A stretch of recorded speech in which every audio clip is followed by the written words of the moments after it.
Olá, professores, tudo bem com vocês? Sejam bem-vindas a mais uma TPC aqui da Diretoria de Ensino. E hoje vamos conversar um pouquinho a respeito desse tema, o erro como um bom companheiro na matemática. Esse título não foi criado por mim, é um título de um artigo da Nova Escola, que inclusive depois eu vou deixar como referência para vocês, deixar aí como sugestão também de leitura. E é mais um tema para refletirmos, para conversarmos um pouco a respeito, né? E eu espero que seja útil aí para enriquecer a sua prática na sala de aula, tá bom? Antes de começar de fato o tema, eu gostaria de deixar esse desafio com vocês. E aí eu vou depois ver as respostas de vocês lá no nosso formulário de presença. Eu gostaria que vocês respondessem lá, dessem as sugestões, né, de respostas para essa conta, né? Ó, os números foram escondidos por letras. Letras iguais correspondem a números iguais e letras diferentes correspondem a números diferentes. Você pode descobrir qual é a conta original? Bom, então lancei esse desafio aqui no início para vocês e espero ver a resposta de todos lá no nosso formulário, tá bom? Por que eu trouxe como sensibilização esta conta aqui, essa situação, problema, este desafio?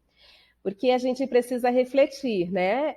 Existe só uma maneira de chegar ao resultado, de descobrir qual é a conta original? Será que a conta original é apenas uma? Eu tenho apenas uma possibilidade ou mais de uma? Bom, e aí, para chegarmos a uma conclusão, a uma solução, a gente vai fazer, né, as tentativas. E toda tentativa é permeada por erro e acerto. Né? E como que a gente trata o erro? Porque o erro faz parte, né? Como que, historicamente, o erro dos nossos estudantes tem sido tratado em nossas aulas, em nossas explicações, em nossas correções? Né? Todos nós, durante aí a nossa carreira, primeiro enquanto estudantes e depois enquanto professores, a gente sempre procura pela resposta correta. Né? O nosso objetivo, diante de algo que está sendo proposto para nós, ou que nós estamos propondo, é sempre o acerto. Né? E aí, a resposta correta, quando nós éramos estudantes, ela significava o quê? A apreciação do professor, né? O professor, o nosso professor, ele tinha um olhar diferenciado para nós quando nós acertávamos, não é verdade? E às vezes a gente reproduz isso também. Então, esse acerto significa essa apreciação do professor. Os colegas passam a nos olhar de maneira, né, também diferenciada, com respeito, significando o quê? Sinal de inteligência, né? Que nós, quando acertamos, esse acerto é um sinal de inteligência. E isso também favorecia uma boa autoestima. Por quê? Porque ao acertar, todas essas situações aconteciam, né? E aí, o que acontece? Desenvolvemos a crença de que um bom aluno deve ter sempre um caderno primoroso, com resoluções sempre certas, né? Todas as resoluções ali feitas de uma única maneira e corretas. Se o aluno errou alguma coisa, aquilo deve ser imediatamente o quê? Apagado. Não é assim que a gente sempre trata e sempre também foi tratado conosco? E aí, qualquer resolução feita de maneira errada imediatamente é apagada para que a resposta correta seja fixada ali, seja reescrita ali no caderno, né? E então apenas aquela é a considerada para permanecer então ali como registro. E aí, né, essa crença foi instaurada, virando quase um senso comum, que perdura até hoje. infelizmente, muitas vezes também em nossas práticas, valorizando, e o que essa crença traz, né? Ela valoriza quem acerta e desconsidera totalmente quem erra, desconsidera o erro, né? Isso vocês podem perceber no dia a dia de vocês, quando, ao propor alguma atividade de matemática e andar por entre os estudantes ali na sala de aula, você para ao lado de um estudante e observa que ele está indo por um caminho diverso daquele que você tinha proposto como resolução da atividade, e aí você fala, né? Olha lá, isso aqui está errado, refaça, né? É isso mesmo? Você precisa apagar aqui, refazer, colocar tal algarismo, ou então você vai sugerindo para ele, né, o que deve fazer. Essa não é a resposta, né? Você vai então ali interrompendo o processo de pensamento daquele estudante, né? Ele estava pensando, ele estava elaborando hipóteses, ele estava fazendo um caminho todo cheio de conexões que para ele naquele momento está fazendo sentido. E quando você fala que aquilo está errado, você interrompe esse pensamento do estudante, né? E ele não tem a possibilidade de avaliar, né, se ele estava ou não no caminho correto. E isso, implicitamente, está querendo dizer que a forma dele de pensar e elaborar uma resposta não importa. Por quê? Porque já que ele está indo para o caminho errado, não interessa, então, como ele está pensando, né, essa resposta. E isso, muitas vezes, assim, é claro, todas as vezes, nós temos a melhor das intenções, mas a gente precisa refletir também. Se o aluno está errando, por que ele está errando? Qual é o trajeto que ele está fazendo para chegar naquela resolução que está fazendo com que a resposta seja diferente da resposta esperada, né, para aquele problema, ou para aquela situação, para aquele exercício? E aí eles simplesmente apagam essas resoluções, né, e quando, né, nós chegamos ao lado deles para fazer essa verificação e desaprovamos essa produção deles, isso vai gerando uma insegurança no estudante em desenvolver o seu pensamento, o seu raciocínio, elaborar as suas hipóteses diante daquela atividade, né? Bom, depois de vários estudos, né, a gente começou a entender que as várias respostas são válidas para a mesma situação, para o mesmo problema, desde que estejam certas, né? Por quê? Porque a gente quer chegar na resposta correta. Então, assim, estudamos, não já sabemos que não é apenas um caminho que leva à resposta, mas a gente ainda continua priorizando o acerto. Mas aí vocês podem perguntar, mas não é o objetivo? Não é fazer com que o aluno chegue na resposta correta? Bom, a gente tem que entender que para o aluno chegar numa resposta, ele fez todo um caminho, toda uma construção de sentido para ele dentro daquele caminho, né? Dentro daquela trajetória. Bom, e aí a gente, quando inibe todo este caminho, a gente cria um sistema de intimidação e de exclusão na forma de ver a si mesmo no processo de aprender matemática. Por que será que muitos adultos hoje falam: eu não gosto de matemática, eu odeio matemática, eu nunca acertei nada em matemática, né? São reflexões que a gente tem que fazer para quê? Para que o processo né, de aprender matemática passe apenas não com o fim de ter a resposta correta, mas também com o objetivo de analisar todo este caminho para se chegar numa resposta. A autora desse artigo, ela diz que quando a gente age dessa maneira, né, cortando o pensamento do nosso aluno, desclassificando a sua resposta porque está errada, ou não permitindo nem que ele chegue no final da sua atividade de pensamento, já intervindo ali e sinalizando para ele o erro, ela chama isso de perversidade, né? E o título é A Perversidade da Resposta Correta. Por quê? Por que perversidade, né? Se revelando aí de diferentes formas. Porque, assim, o aluno se sente inseguro. Vocês têm algum estudante que, quando, diante de alguma situação, problema, ou diante de alguma lição de matemática, eles ficam perguntando: tá certo, pro?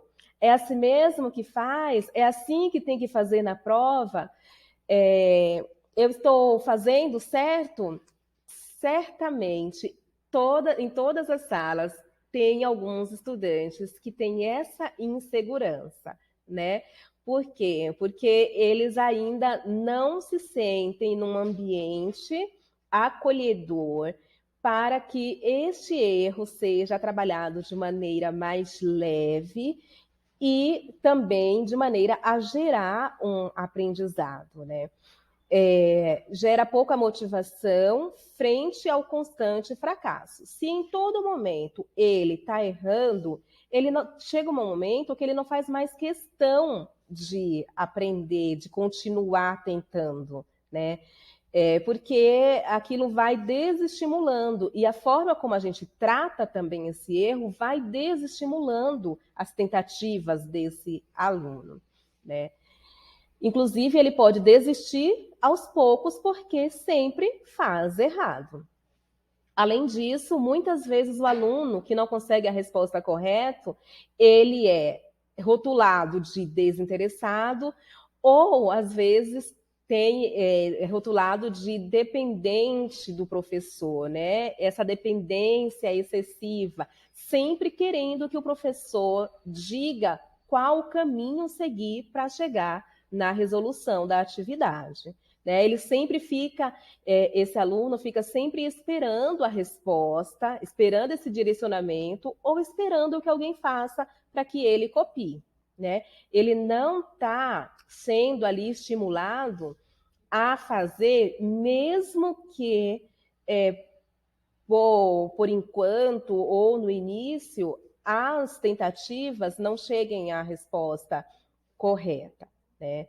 E aí, outra atitude, além da falta de estímulo, da desistência em fazer o que tem que ser feito, uma outra atitude também gerada nos alunos com esse tipo de intervenção do professor é a impaciência, né? Por quê? Porque eles querem logo chegar à resposta, então eles não se interessam pela discussão das resoluções, né? Dessa discussão mais detalhada das resoluções. E aí ele, né, se a questão está resolvida e a resposta foi encontrada, por que perder tempo discutindo então a resolução? E vocês já sabem que essa etapa da discussão das resoluções, ela é muito importante para favorecer o processo de ensino-aprendizagem de matemática. Né? O estudante e toda a sua classe tem que saber ali, tem que discutir entre eles quais são os caminhos que levaram, os diferentes caminhos que levaram a chegarem a determinada resposta. Então, quando a gente já diz que está certo ou que está errado, pronto, não há por que discutir. Né? Não tem mais a razão para discutir, e isso gera o aluno que não valoriza essa questão. Né? Ele quer apenas já a resposta certa. Bom, Quantas pessoas passaram pela escola e ainda carregam a imagem de que em matemática ou se está certo ou se está errado? Não é assim mesmo que se diz em relação à matemática? Né? Não existe meio termo na matemática, né? A matemática é a ciência exata. Bom, só que quando a gente vê a matemática por este viés, a gente está analisando a matemática apenas como um conjunto de saberes que tem uma resposta pontual para os exercícios, né? Apenas uma resposta correta para os exercícios e problemas.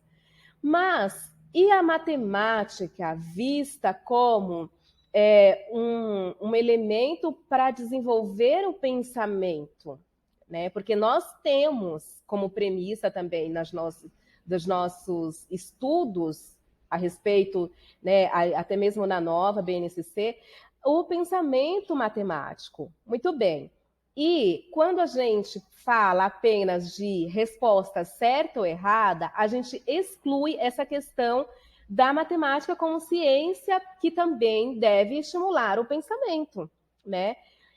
O processo de fazer matemática cheio de idas e vindas, de erros e acertos, né, de tentativas, de revisão e recomeço, alegria pela conquista de conhecimentos novos, tudo isso fica à parte. Eu não considero todas essas questões quando eu trato a matemática apenas como resposta certa ou resposta errada, né? Como essa ciência exata. Eu desconsidero toda essa gama de características que devem permear aí o pensamento matemático, né? Tudo hoje se volta para a questão de como a gente vai fazer, né? De elaborar essas hipóteses dentro também dessa questão matemática.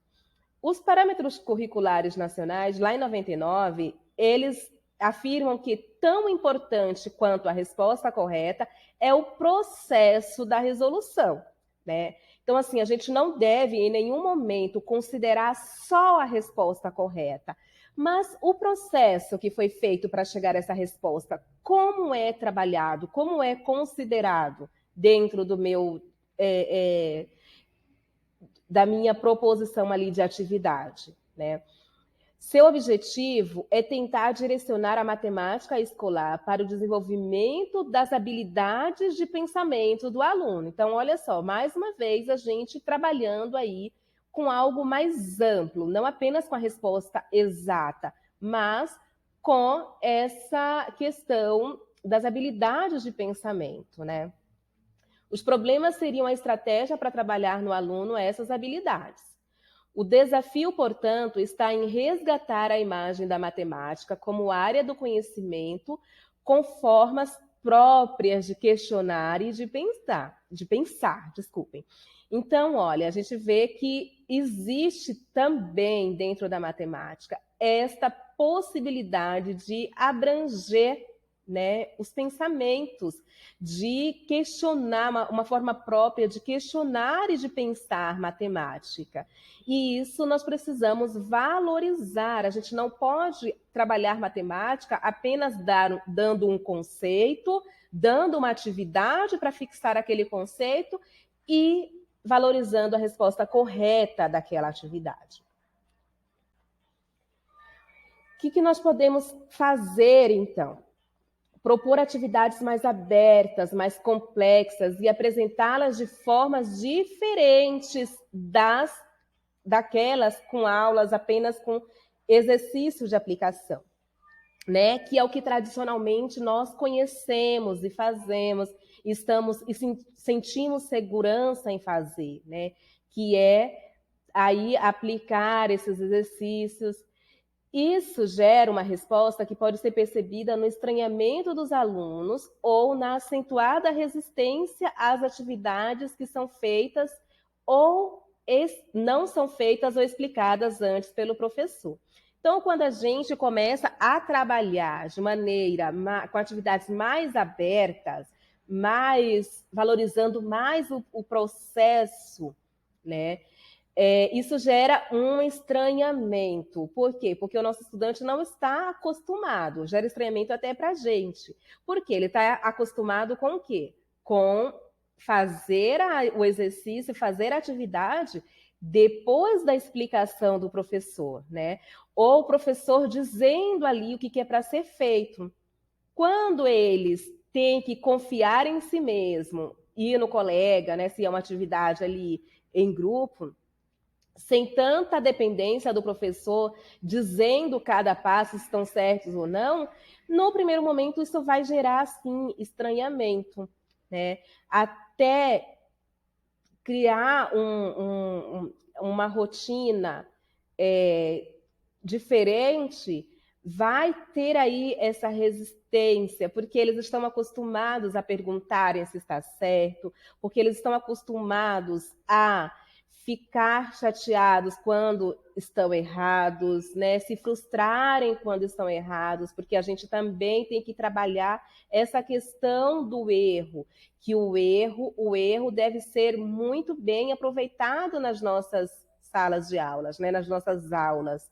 E isso tem que ser trabalhado também com a classe, que o erro faz parte do aprendizado. Não existe aprendizado sem erro. Tem uma autora muito conhecida na área da matemática, que é a Katia Stokes-Moly. Ela tem vários livros publicados, né, a respeito da matemática. E numa das falas, ela fala que muitas vezes o erro é muito mais importante naquele processo do que o acerto, né? Porque o erro vai oferecer ao professor informações de como está pensando aquele estudante, né? Quando há essa investigação do erro, né? O erro pode, então, ser um recurso muito rico, muito valioso, para que o professor, então, entenda quais são as rotinas de pensamento que aquele aluno está fazendo ao desenvolver aquela atividade. E aí, a gente, né, continuando nessa fala, a gente tem aí o erro como aprendizagem, o erro como recurso para a aprendizagem. Este termo, ele faz parte de um termo aí maior, né, um estudo um pouco maior que trata do esforço produtivo. O que é o esforço produtivo? São ações na minha sala de aula que valorizam mais o processo do que o resultado, né? A gente já sabe que o processo é muito importante.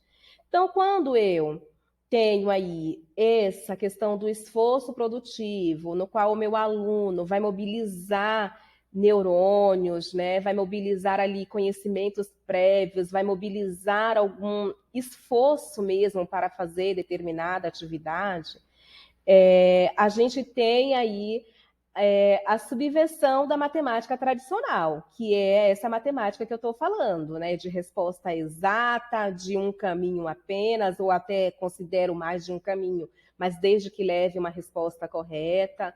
Então, o esforço produtivo vem na contramão desse tipo de matemática, né? Dessa matemática vista desse jeito.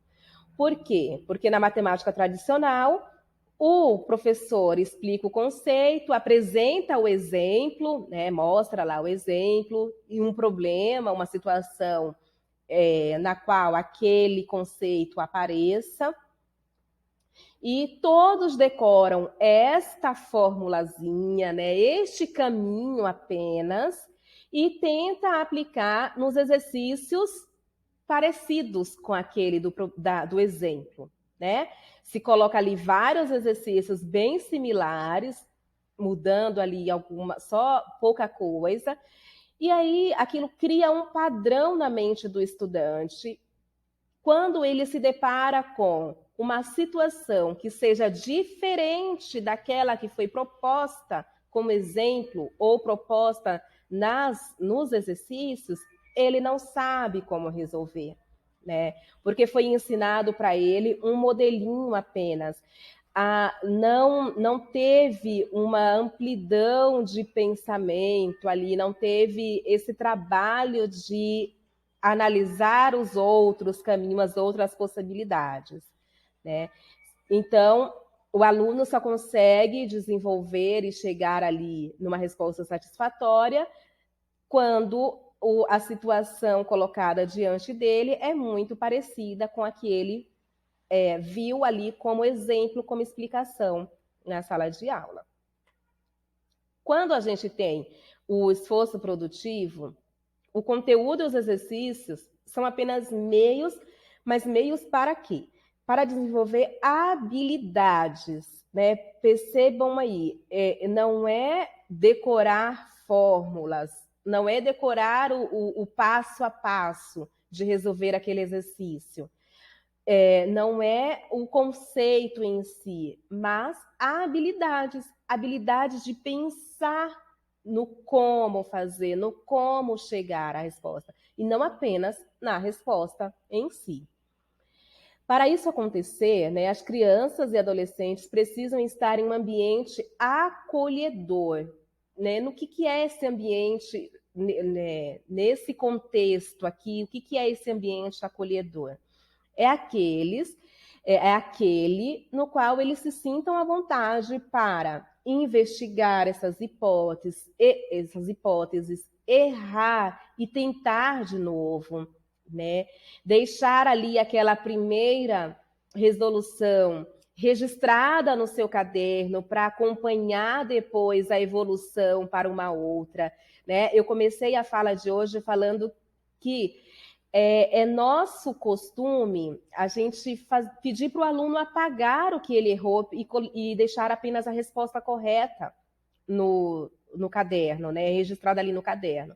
Mas você já parou para pensar que se eu deixar, né, registrado ali a hipótese que estava errada e depois a outra que talvez ainda esteja errada e depois a outra na qual chegou na resposta certa, o estudante tem ali a oportunidade de analisar os seus erros, analisar todo o caminho. Aquilo ali fica como o registro da evolução do seu pensamento, né? Mas a gente não pensa nisso.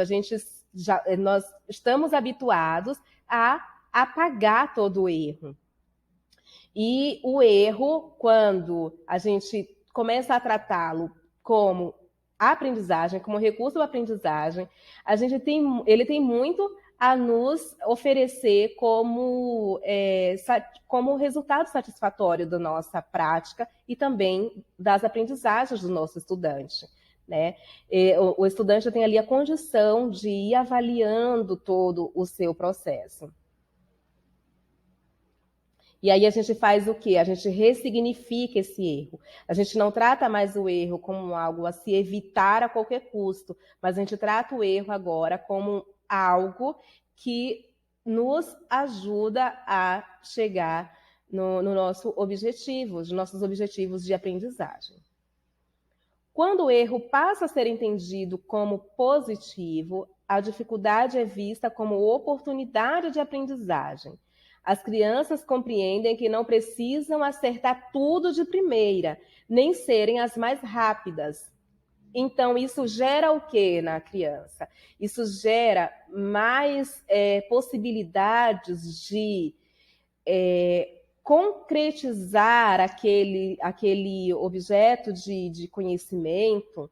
Por quê? Porque ele está fazendo um caminho de investigação, um trabalho de investigação em cima daquele erro, em cima daquela atividade que foi proposta. Ele não quer simplesmente responder logo para chegar à resposta correta, e nem aqueles, né, que têm mais dificuldades se sentem desestimulados de fazer. Por quê? Porque eles sabem que mesmo ele errando, ele vai ser valorizado porque ele está tentando, porque ele está construindo as suas hipóteses diante daquele objeto de conhecimento.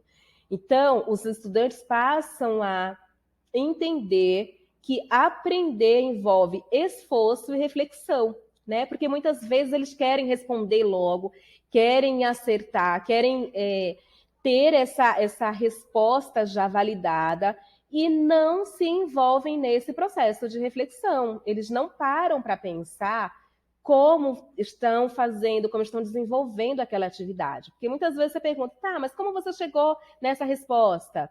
Então, talvez ele não saiba te falar como chegou, porque ele fez de uma maneira tão automática ou tão com outro objetivo em mente e não reflete. E a gente quer o quê? Alunos que reflitam, alunos que passem por esse processo antes de chegar no resultado, que elaborem essas hipóteses. Bom, eu deixo aqui como sugestão para vocês, né? A nossa ATPC sempre está acabando com um tempinho aí que vocês podem fazer uma leitura a respeito do tema. Eu sempre gosto, eu fico pesquisando e gosto de trazer para vocês aqui o leitura. E hoje tem também um vídeo que com certeza vocês gostarão muito. É um vídeo de uma professora, né, numa situação, problema com seus estudantes em sala de aula, como ela foi conduzindo essa situação para chegar às hipóteses e reflexões dos alunos. Tá?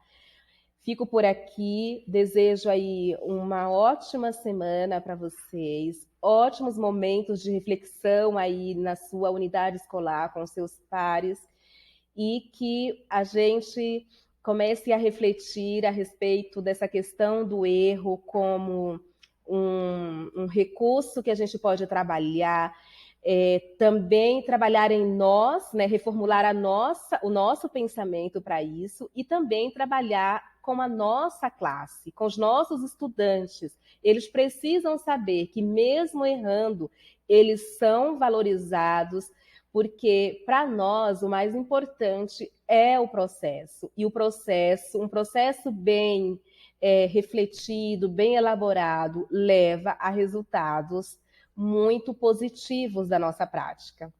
Então, é isso, pessoal. Um abraço. Fico por aqui.